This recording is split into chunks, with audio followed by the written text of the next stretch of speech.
누가복음 15장 11절로 14절의 말씀, 또 20절에서 24절의 말씀을 가지고 그래도 아들이다, 그래도 아들이다 라는 제목으로 이 시간 하나님의 말씀을 나누고자 합니다. 오늘 본문은 우리가 너무나도 많이 들어서 잘 알고 있는 탕자의 비유에 대한 이야기입니다. 제가 그동안 신도림 중앙교회에 와서 이 본문을 가지고 몇 번 설교했는가 쭉 설교 리스트를 보았더니 한 3번 정도 말씀을 전했던 것 같습니다. 이전에 말씀을 전할 때에는 둘째 아들이나 혹은 오늘 탕자의 비유에 나오는 맏아들의 초점을 맞추어서 말씀을 전했다고 한다면 오늘은 조금 시선을 바꾸어서 아버지에게 초점을 맞추어서 한번 말씀을 나눠보려고 합니다. 왜냐하면 오늘이 어버이 주일이기도 하고 또 탕자의 비유에서 나오는 이 두 아들을 대하는 아버지의 모습이 저와 여러분의 부모님의 모습이기도 하며 더 나아가서 우리를 향한 하나님 아버지의 모습이기 때문입니다. 혹시 여러분은 살아가면서 부모님의 마음을 얼마나 알아가려고 여러분 힘쓰셨습니까? 어릴 때는 어리다고 그냥 몰라 했고 나름 이제 나이를 먹어서 철이 들었다라고 생각은 했는데 여전히 부모님의 마음을 알지 못할 때가 참 많은 것 같습니다. 특별히 오늘 본문은 우리에게 부모님의 마음이 어떠한 마음인지를 그대로 보여주고 있습니다. 더 나아가서 하나님 아버지의 사랑이 어떠한 사랑인지를 오늘 말씀은 우리에게 가르쳐주고 있습니다. 특별히 오늘 말씀을 통해 육신의 부모님을 통해 하나님 아버지의 사랑이 어떠한 사랑인지에 대해 함께 은혜를 나누고자 합니다. 첫 번째로 아버지의 사랑은 우리의 무례함에도 포기하지 않으시는 사랑입니다. 오늘 말씀에 보면 아버지에게 두 아들이 있었습니다. 그런데 놀랍게도 이 두 아들은 참 좋은 것을 닮으면 좋겠건만 닮지 않았으면 하는 그 나쁜 모습, 한마디로 말하면 이 두 아들은 모두 아버지에게 큰 상처를 주는 존재였습니다. 오늘 말씀에 보면 둘째 아들은 아버지에게 다음과 같이 말을 합니다. 12절의 말씀을 다 함께 읽겠습니다. 그 둘째가 아버지에게 말하되 아버지여 재산 중에서 내게 돌아올 분깃을 내게 주소서 하는지라. 아버지가 그 살림을 각각 나눠 주었더니 아멘. 아들이 아버지에게 재산을 달라고 하는 것은 당시 문화에서도 말도 안 되는 일이었습니다. 여러분, 그 당시 아버지의 권위는 재산권에 있었습니다. 그래서 아버지가 살아있을 때 재산이 자녀들에게 주어지는 경우는 두 가지였는데요. 하나는 아버지가 병들어서 이제 더 이상 의식이 없을 때 이 재산권과 관련된 이야기를 하고요.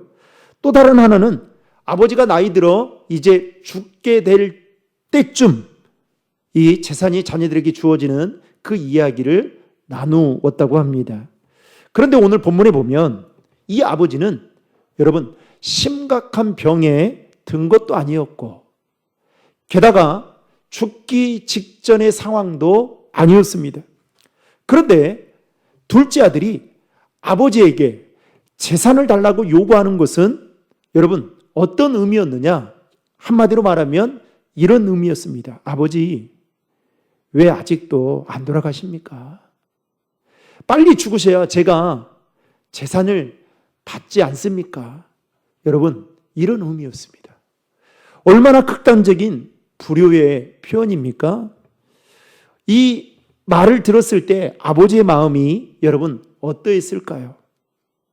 둘째 아들은 부모에 대한 사랑이 조금도 없고 오직 자기 자신만 생각하는 이기적인 모습을 그대로 보여주고 있습니다. 그럼에도 불구하고 아버지는 둘째 아들의 요구를 거절하지 않고 그 무례함의 요구를 그대로 들어주고 있습니다. 12절에 보면 이렇게 말해요. 하반절에 아버지가 그 살림을 각각 나눠 주었더니, 아버지는 이렇게 무례한 요구인데도 불구하고 둘째 아들의 요구를 들어주었습니다. 여러분, 왜 들어주었을까요? 인간적으로 보면 저는 오늘 본문의 말씀을 보면서 아버지가 마치 저에게는 이렇게 보여졌습니다. 상당히 무기력하고 상당히 무능력한 것이 아닌가.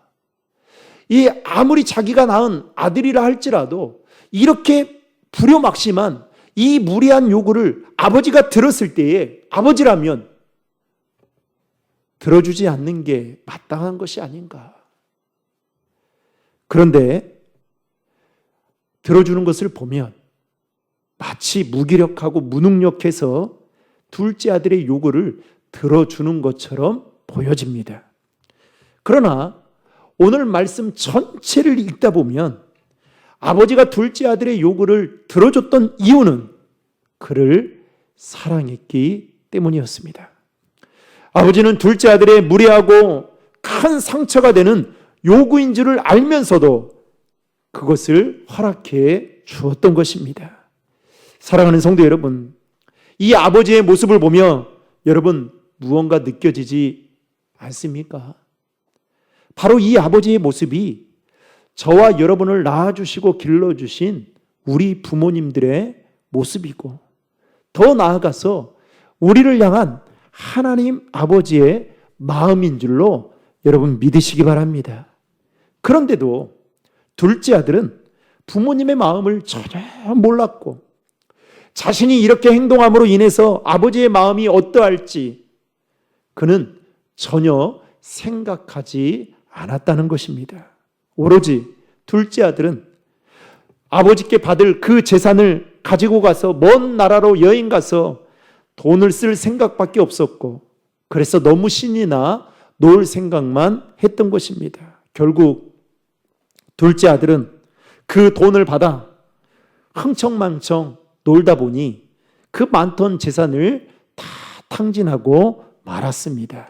여러분 13절의 말씀을 다 함께 읽겠습니다. 그 며칠이 안 되어 둘째 아들이 재물을 다 모아가지고 먼 나라에 가 거기서 허랑방탕하여 그 재산을 낭비하더니. 아멘.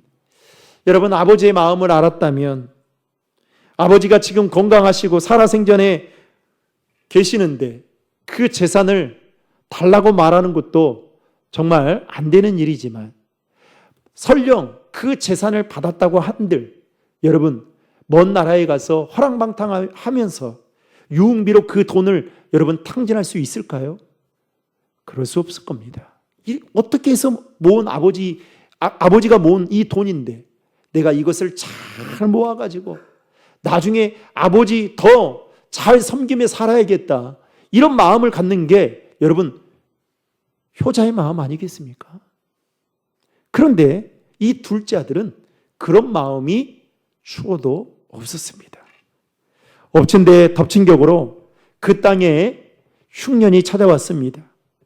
흉년이 찾아오게 되면서 먹고 사는 문제까지 지장을 받게 되자 둘째 아들은 유대인들이 금기시하는 그 돼지를 치며 돼지들이 먹는 그 지엄 열매를 먹고 버텨야만 하는 막다른 상황에 처하게 됩니다. 그런데 여러분 오늘 말씀에 보면 그 돼지들이 먹는 지엄 열매를 먹으면서 버텨야 되는 그 상황에 이르렀는데도 불구하고 여러분 그마저도 주는 사람이 없을 만큼 둘째 아들이 처한 상황은 비참했습니다. 14절과 16절의 말씀을 다 함께 읽겠습니다. 다 없애운 후 그 나라에 크게 흉년이 들어 그가 비로소 궁핍한지라 그가 돼지 먹는 지엄 열매로 배를 채우고자 하되 뭐라고요? 주는 자가 없는지라. 아멘. 주변에 있는 사람들이 둘째 아들을 봐도 이 사람은 그것이 아깝다라고 생각할 정도로 동물보다 못한 사람으로 취급하고 있는 것을 볼 수 있습니다. 중요한 것은 둘째 아들은 아버지를 떠났지만 아버지의 마음은 그 둘째 아들을 떠난 적이 단 한 번도 없었다는 것입니다. 여러분, 사람은 상처를 받으면 어느 순간에 포기하게 되어 있어요. 이 병 앞에 장사 없다고요. 제가 교회 사역을 하면서 이 부모 자식 간에 이 부모님이 병들어서 병원에 오랫동안 입원해 계실 때에 자식들이 어떻게 하면 잘 모실까 이렇게 생각하면 좋겠건만, 여러분 오랜 시간 동안 병이 지속되다 보면 자식들마저도 어떻게 해요? 포기하는 거. 그 일로 인해서 싸우게 되는 것을 저는 수도 없이 들었고 수도 없이 보았습니다. 여러분, 이 둘째 아들의 아버지가 이 둘째 아들의 막무가내한 무례한 이 행동을 보면서 얼마나 큰 상처를 받았을까요? 그러면 포기할 만도 한데 오늘 어떻게 해요? 포기하지 않는 그 아버지의 사랑을 그대로 보여주고 있습니다. 사랑하는 성도 여러분, 영적인 우리 하나님 아버지의 사랑도 마찬가지입니다. 저와 여러분이 삶의 자리에서 때로는 하나님의 영광을 가리우며 삶을 산다 할지라도, 하나님의 자녀라는 정체성을 잃어버리고 산다 할지라도, 그것 때문에 때로는 하나님이 마음 아파하시고 때로는 마음이 괴로울 정도로 슬퍼하셔도 하나님 우리를 포기하지 않으실 만큼 사랑하신다는 사실을 여러분 믿으시길 바랍니다. 그래서 우리는 아버지를 통해, 오늘 본문에 나오는 아버지를 통해 우리의 영적인 아버지이신 하나님의 사랑을 여러분 기억할 줄 알아야 된다는 것입니다. 두 번째로, 아버지의 사랑은 돌아오는 자를 향해 달려오시는 사랑이었습니다. 집을 나간 둘째 아들은 모든 것을 다 잃었습니다. 재산도 잃고 꿈도 잃고 자존심도 무너졌습니다. 그리고 돼지들이 먹는 지업 열매를 먹어야 할 정도로 그의 삶이 비참해졌습니다. 집 나가면 고생이다라는 말이 딱 어울리는 말이었습니다. 그때서야 비로소 둘째 아들은 정신을 차리고 집으로 돌아갈 생각을 하게 됩니다. 둘째 아들은 자신이 했던 행동이 얼마나 아버지의 마음을 큰 상처를 주었던지, 무례했던지 그 생각을 하고 이제 아들이라는 생각은 벗어버리고 품꾼의 하나로 생각하고 집으로 돌아가야겠다라는 마음을 먹게 됩니다. 그리고 집으로 돌아갑니다. 그런데 놀라운 장면이 펼쳐집니다. 20절의 말씀을 다 함께 읽겠습니다. 이에 일어나서 아버지께로 돌아가니라. 아직도 거리가 먼데 아버지가 그를 보고 측은히 열겨 달려가 목을 안고 입을 맞추니. 아멘. 아직도 거리가 먼데 아버지가 그를 보았다라는 이 말의 뜻은 무슨 말이냐? 아버지가 매일마다 집을 나간 둘째 아들이 다시 돌아오는 건 아닌지, 집을 나간 그 순간부터, 그날부터 매일마다 집 밖에 나가서 살펴보면서 그 집 나간 둘째 아들이 돌아오는지를 살펴보았다는 것을 의미하고 있습니다. 그리고 둘째 아들이 돌아오는 것을 보자 이게 꿈인지 생시인지 아버지는 달려가 그의 목을 껴안고 입을 맞추며 격하게 환영해 주었습니다. 여러분, 아버지는 배은망덕하고 패역한 둘째 아들에게 왜 달려갔던 것일까요? 물론 반가워서 그러했겠지만 아버지는 아버지로서의 체면을 다 내려놓고 둘째 아들을 향해 달려갔습니다. 왜일까요? 둘째 아들을 사랑하는 마음과 함께 그를 보호하기 위해서였습니다. 둘째 아들이 무슨 짓을 했는지를 보면 여러분 조금은 이해가 될 수 있습니다. 아버지께 받은 재산으로 먼 나라로 여러분 갔다는 것은 무엇을 말할까요? 자신이 태어나고 자신이 자란 그 고향을 버렸다는 일이고요. 다시는 이 촌동네 같은 이 곳에 돌아오지 않겠다라는 그 마음을 가지고 둘째 아들은 떠났습니다. 여러분, 둘째 아들의 행동은 자기 아버지와 자기 집안에 모욕을 준 것뿐만 아니라 자기가 사는 그 마을 공동체에 대한 모욕을 하는 행위와 같았습니다. 그랬던 아들이 다시 집으로 돌아오게 되자 아버지는 혹시라도 마을 사람들로부터 그 둘째 아들이 수치와 모욕을 당하지는 않을까 싶어서 먼저 달려가 끌어 않았던 것을 우리는 성경을 통해서 보게 됩니다. 여러분, 이것은 죄인의 수치를 대신 지신 예수님의 모습과도 흡사합니다. 그리고 아버지는 둘째 아들의 말을 다 듣기도 전에 집으로 그 아들을 맞아들이며 대대적인 환영 파티를 준비합니다. 자신의 종을 시켜 둘째 아들에게 제일 좋은 옷을 입히라고 하고 가락지를 끼우고 신을 신긴 다음에 살찐 송아지를 잡으라고 명령합니다. 22절과 23절의 말씀을 다 함께 읽겠습니다. 아버지는 종들에게 이르되 제일 좋은 옷을 내어다가 입히고 손에 가락지를 끼우고 발에 신을 신기라. 그리고 살찐 송아지를 끌어다가 잡으라. 우리가 먹고 즐기자. 아멘. 여러분, 아버지가 둘째 아들을 위해서 이렇게 대할 수 있었던 것은 아버지는 집을 나간 둘째 아들을 용서할 수 없는 죄인으로 바라본 것이 아니라 자신이 사랑하는 아들로 바라보았기 때문이었습니다. 그래서 오늘 본문 24절에 보면 아버지는 이렇게 말합니다. 내 아들은 죽었다가 다시 살아났으며 내가 잃었다가 다시 얻었노라 하니 그들이 즐거워하더라. 사랑하는 성도 여러분, 이것이 바로 저와 여러분을 바라보는 부모님의 마음이고 부모님의 시선이고 더 나아가서 하나님 아버지의 마음이고 시선인 줄로 믿으시기 바랍니다. 여러분, 하나님은, 우리 부모님은 우리가 어떠한 행동을 하든 있는 그대로 존재 자체를 귀하게 여기신다는 거예요. 그런데 안타깝게도 오늘 본문에 보면 이 둘째 아들은 자기 자신을 어떠한 눈으로 바라보고 있습니까? 아들이 아닌 품꾼의 한 명으로 바라보고 있다는 것입니다. 여러분, 우리도 때론 둘째 아들처럼 반복적으로 습관적으로 짓는 죄 때문에 나는 안 된다, 나는 실패자다, 나는 구원받을 자격이 하나도 없다, 이렇게 생각하며 자책할 때가 있을 것입니다. 그러나 여러분, 실패했어도 우리는 하나님의 자녀임을 믿으시길 바랍니다. 우리가 넘어졌어도 우리는 하나님의 자녀이고 우리가 죄를 지으며 살아가는데도 불구하고 저와 여러분은 하나님의 자녀임을 믿으시길 바랍니다. 하나님은 그것만으로도 우리를 사랑해 주신다는 것입니다. 중요한 것은 둘째 아들을 품꾼이나 종으로 바라보지 않고 아들로 바라보았던 그 아버지의 마음이 저와 여러분의 부모님의 마음이고 더 나아가서 하나님 아버지의 마음인 줄로 믿으시기 바랍니다. 왜요? 우리를 사랑하는 마음이 있기 때문입니다. 마지막 세 번째로 아버지의 사랑은 끝까지 기다리며 품으시는 사랑이었습니다. 오늘 본문을 보면 여러분 또 한 사람이 등장하는데 바로 맏아들입니다. 맏아들은 돌아온 동생을 대하는 그 아버지의 모습을 보고 오늘 말씀에 보면 분노하며 집에 들어가는 것을 거부합니다.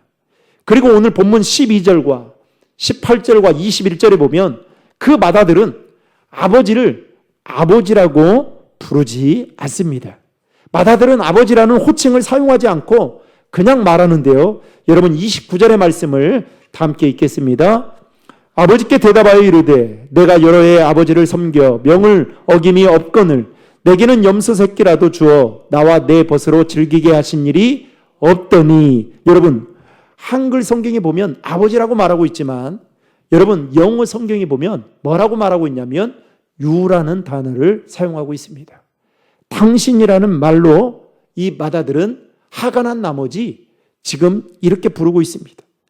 맏아들 역시도 둘째 아들 못지않게 무례하게 행동했던 불효자 중에 불효자였습니다. 여러분 사실 교회 안에도 맏아들의 모습이 많이 있습니다. 오래 신앙생활했지만 기쁨보다 의무감으로 살아갈 때가 있습니다. 나는 이렇게 열심히 했는데 왜 인정받지 못할까?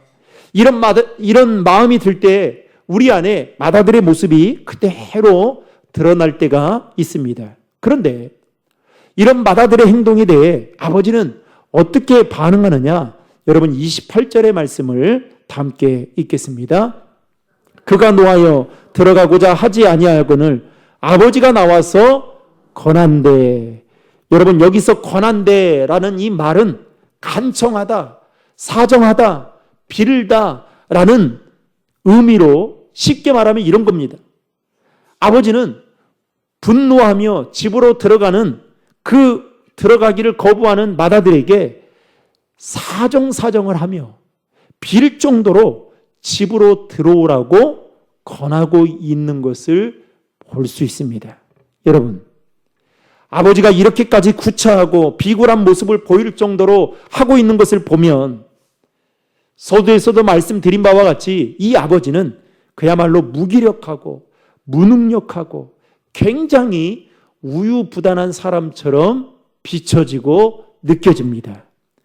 그런데도 불구하고 왜 그렇게 했던 것일까요? 바로 맏아들을 둘째 아들 못지않게 사랑했기 때문입니다. 다시 말해 아버지는 두 아들이 무리하게 행동했던 것과 상관없이 아들이라는 오늘 말씀의 제목처럼 그래도 아들이라는 이 마음이 있었기 때문에 사랑했다라는 겁니다. 아버지는 그래서 큰 아들에게 이렇게 말합니다. 31절 말씀 다 함께 읽겠습니다. 아버지가 이르되 얘 너는 항상 나와 함께 있으니 내 것이 다 네 것이로되. 아멘.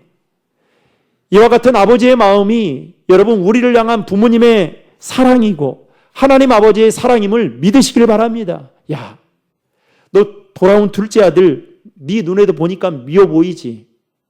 내가 이렇게 대하는 거 너도 이해가 안 되지.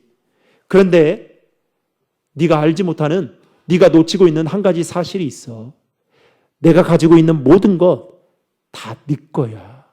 여러분, 이게 바로 우리를 향한 부모님의 사랑이에요. 이 땅의 모든 부모님들은 하나같이 자녀들이 잘 되는 것, 그리고 자녀들이 이 땅에서 행복해하며 살아가는 것, 그리고 더 나아가서 자녀들을 사랑하지 않는 분들은 한 분도 없으실 것입니다.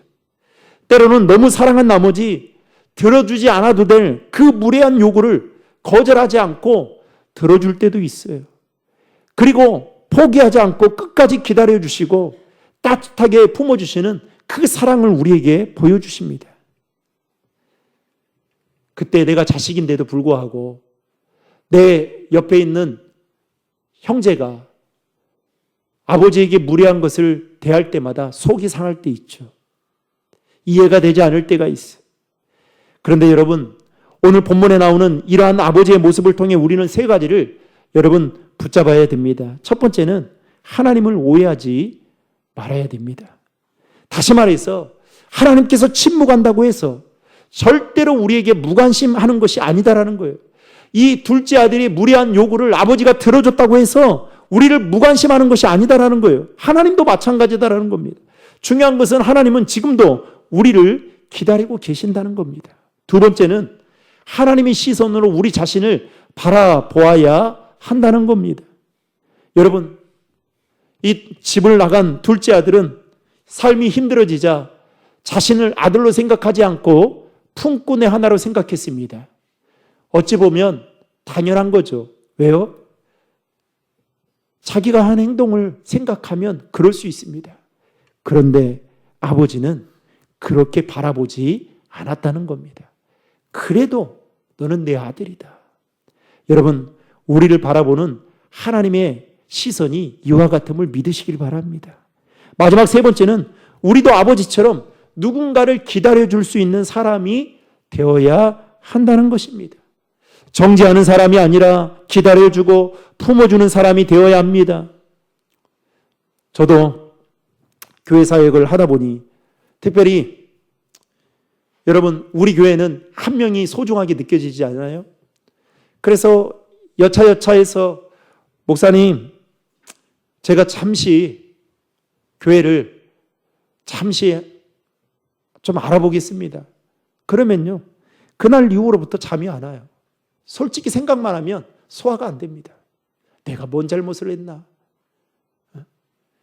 최근에도 우리 임상춘 목사님이 밥을 먹다가 목사님 드릴 말씀이 있다고. 그래서 뭐냐고 그랬더니 그냥 고민을 이야기를 해요. 그러면서 그 고민을 하면서 하는 이야기가 다 자기 때문에 그런 것 같다고. 여러분, 목회자는 다 그런 마음입니다. 근데 목회자만 그럴까요? 우리 부모님들이 다 그런 마음이에요. 자녀들이 이렇게 행동하면 이런 마음, 저렇게 행동하면 다 내 탓이고. 그런데 여러분, 기다려주지 않고 그 사람은 원래 그래. 정죄하고 비난하고 비판하고. 여러분, 그러면 어떻게 될까요? 그 다음부터는 볼 수가 없는 거죠. 이제 말씀을 맺겠습니다. 사랑하는 신드롬 중앙의 성도 여러분, 하나님은 오늘도 우리를 향해 기다리고 계십니다. 때로는 우리가 넘어지고 또 우리가 하나님의 품을 멀리 떠나도 하나님은 포기하지 않으시고 기다려주시고, 때로는 분노하고 마다들처럼 원망할 때에도 품어주시는 분이 저와 여러분이 믿고 있는 하나님 아버지이심을 믿으시길 바랍니다. 그러나 하나님은 그 사랑을 하나님의 대리자라고 말할 수 있는 부모님을 통해서 우리에게 보여주셨습니다. 오늘 어버이 주일을 맞아 여러분들을 그동안 낳으시고 길러주시고 보살펴 주셨던 여러분, 그 부모님을 한번 생각해 보시기 바랍니다. 부모님의 사랑이 있었기에, 부모님의 포기하지 않고 끝까지 기다려주시는 그 사랑이 있었기에 저와 여러분들이 지금 이 시간까지 이렇게 행복하게 살아가게 된 줄로 믿습니다. 바라기는 하나님의 대리자라고 말할 수 있는 그 부모님의 사랑에 감사하고, 우리를 위해 평생 헌신하시며 우리를 위해 평생 좋은 거, 하고 싶은 거 다 절제해 가면서 자녀 하나만을 위해 그렇게 그 사랑을 보여주셨던 그 육신의 부모님의 사랑에 감사하며, 또 더 나아가서 죄인 같은 우리를, 자격 없는 우리를 사랑하셔서 기꺼이 자신의 목숨을 내어주시고 여전히 우리와 함께 하시며 내가 너를 사랑한다 말씀하시는 그 하나님 아버지의 사랑을 감사하며, 그 사랑을 저와 여러분들이 받은 자로서 우리 신드롬 중앙에 있는 모든 성도들이 위로는 우리의 영적인 아버지 되신 하나님을 경외하고, 옆으로는 우리를 낳아주신 부모님께 효도하고 공경하는 우리 신드롬 중앙의 모든 성도님들 될 수 있기를 예수님의 이름으로 축복합니다.